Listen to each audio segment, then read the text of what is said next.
Hey YouTube, welcome back to another video. Good morning, good afternoon, or good night, for whatever time it may be that you are watching this video. And in today's video, what I actually want to talk about is something I talked about in a previous video, but I want to elaborate more on it, which is lust. And give you key points on how to help you deal with lust.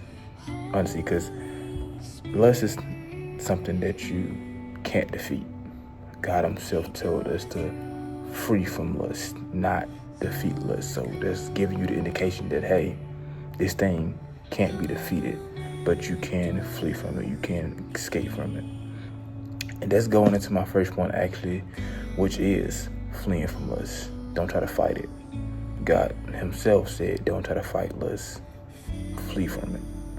And what fleeing from it looks like is, say for example, your friend invites you to a party where you know it's gonna be a whole bunch of women, a whole bunch of listening to secular music that you're not supposed to listen to because you call yourself a follower of God. Don't go. Say no. Don't allow your friend to peer pressure you into going to the party because he said, oh, this will be fun. Oh, stop being so lame, stop being this, that, and the other. Don't go. That is an example of fleeing from lust. All right. Point 2 is pray without ceasing. And what I mean by pray without ceasing, I don't mean literally pray all day, every day, every single moment of your life, of your time on earth, of your day or whatever. What I mean by pray without ceasing, but pray without ceasing to me is you're seeking God daily. Like me, for example, I pray in the morning before I go to work, and I pray in the evening before I go to bed. So I'm seeking God in the morning, I'm seeking God in the afternoon. But in between times, I do have times where I pray, I give God thanks, and just little things like that helps you get farther away from lustfulness, because lust can easily trap you in. But pray without ceasing. And when you're praying and you're talking to God and you get into your word, what that does is it helps God be more active in your life, because God is a gentleman. God is not going to force himself. God is not going to force himself into your life unless you allow him to be in your life. So the decision of God being in your life, it's up to you. If you allow God to be in your life, then he will be in your life. If you don't allow him to be in your life, then he won't. But once you let him in, you have to keep a connection with him. It's like having a relationship. You get older, you get married, and now you in this relationship with your wife. Guess what you gotta do? You gotta speak to her. You gotta talk to her daily. You gotta speak to her, be around her, be with her daily. And it's the same thing with God. You have to be around God daily. You have to speak to him daily, because when you say, for example, you're like, okay, today I don't feel like praying. Today I don't feel like praying. Today I don't feel like getting my words. So you know what? I'm just not going to talk to God to get my word. What that does is it opens up a door for the enemies to creep right on in. Because what you did is just planted a seed spiritually without you even knowing. You planted a seed spiritually. And now what you're telling yourself is, oh, when I don't feel like praying or get into my word, I'm just not going to do that. That's what you're telling yourself in that moment. You say, I'm not going to get into my word. And you doing that opens up the door for the enemy to creep in with thoughts, with all types of things, because you didn't armor up your mind enough to be able to flee from lustfulness. You didn't give God enough to do what he needed to do, because God is going to be active in your life as much as you allow him to. All right. Point 2 is pray without ceasing. And what I mean by pray without ceasing, I don't mean literally pray all day, every single moment of your life, of your time on earth, of your day or whatever. What I mean by pray without ceasing, without ceasing to me is you're seeking God daily. Like me, for example, I pray in the morning before I go to work. and I pray in the evening before I go to bed. So I'm seeking God in the morning, I'm seeking God in the afternoon. But in between times, I do have times where I pray, I give God thanks, and just little things like that helps you get farther away from lustfulness, because lust can easily trap you in. But pray without ceasing, and when you're praying and you're talking to God and you get into your word, what that does is it helps God be more active in your life, because God is a gentleman. God is not going to force himself. God is not going to force himself into your life unless you allow him to be in your life. So the decision of God being in your life, it's up to you. If you allow God to be in your life, then he will be in your life. If you don't allow him to be in your life, then he won't. But once you let him in, you have to keep a connection with him. It's like having a relationship. You get married, and now you in this relationship with your wife. Guess what you gotta do? You gotta speak to her. You gotta talk to her daily. You gotta speak to her, be around her, be with her daily. And it's the same thing with God. You have to be around God daily. You have to speak to him daily, because when you say, for example, you're like, okay, today I don't feel like praying. Today I don't feel like praying. Today I don't feel like getting my word. So you know what? I'm just not going to talk to God to get in my word. What that does is it opens up a door for the enemy just to creep right on in. Because what you did is just planted a seed spiritually without you even knowing. You planted a seed spiritually. And now what you're telling yourself is, oh, when I don't feel like praying or get into my word, I'm just not going to do that. That's what you're telling yourself in that moment. You say, I'm not going to get into my word. And you doing that opens up the door for the enemy to creep in with thoughts, with all types of things, because you didn't armor up your mind enough to be able to flee from lustfulness. You didn't give God enough to do what he needed to do, because God is going to be active in your life as much as you allow him to. All right, so what point 3 is expose your own heart. What I mean by expose your own heart is that whatever the sick, twisted desires you got, anything that's on your mind, tell it to God. If you're thinking about a woman, tell it to God. If you're thinking about like whatever it may be, tell it to God. If it's something of God, tell him. If it's something not of God, most definitely tell him. You have to wring your heart out. And I mean by wring your heart out, you have to tell God the desires of your heart. Be honest with God about how you feel. Be like, if you don't like God with something God is doing in your life, tell him. So you can get an understanding on why he's moving like this in your life, or why he's doing like that in your life.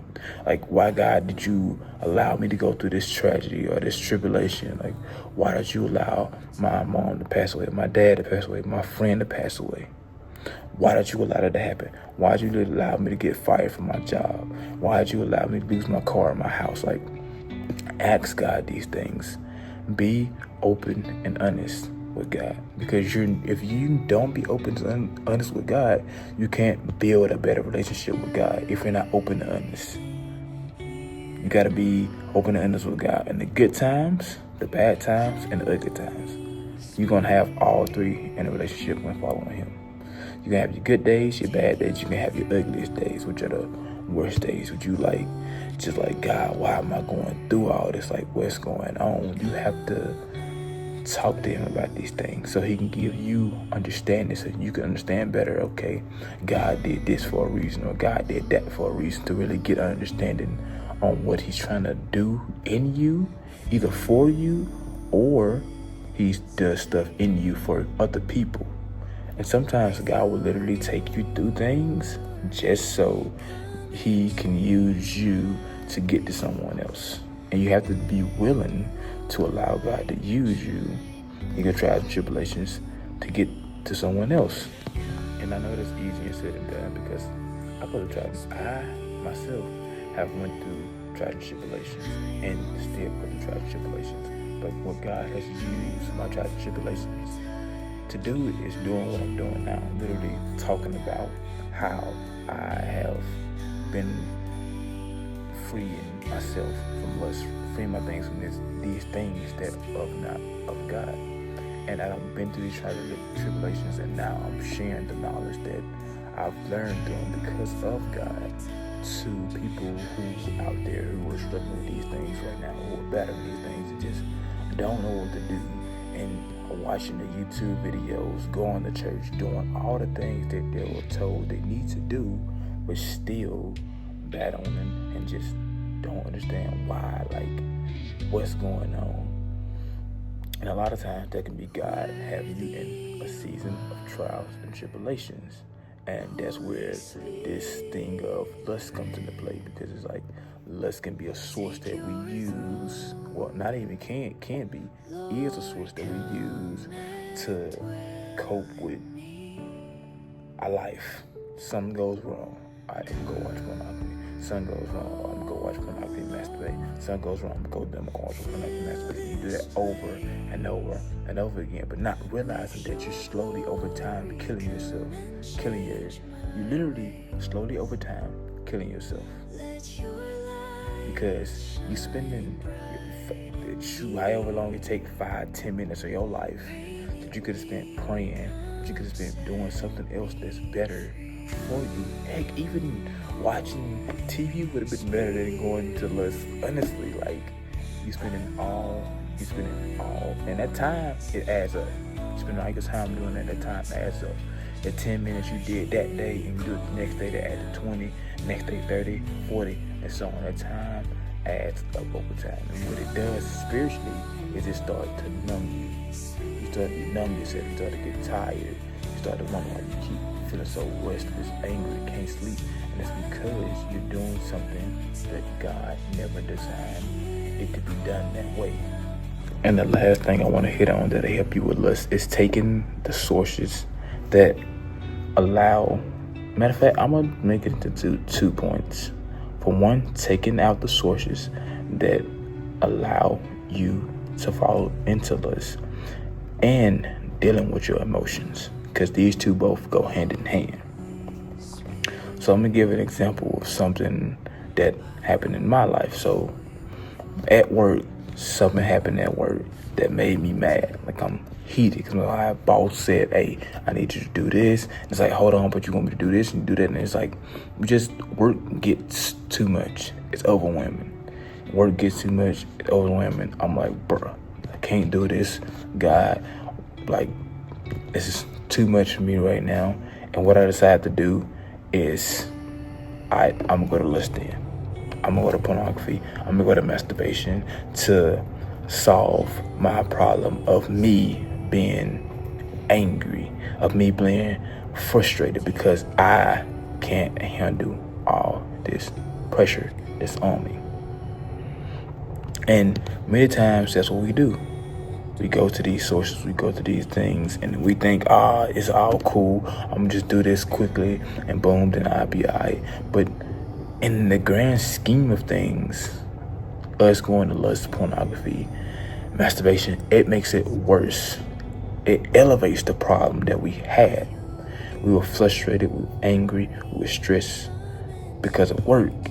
And now we're even more frustrated because we told God that, God, I wasn't gonna spin back. I wasn't gonna do it no more. This was my last time I did it.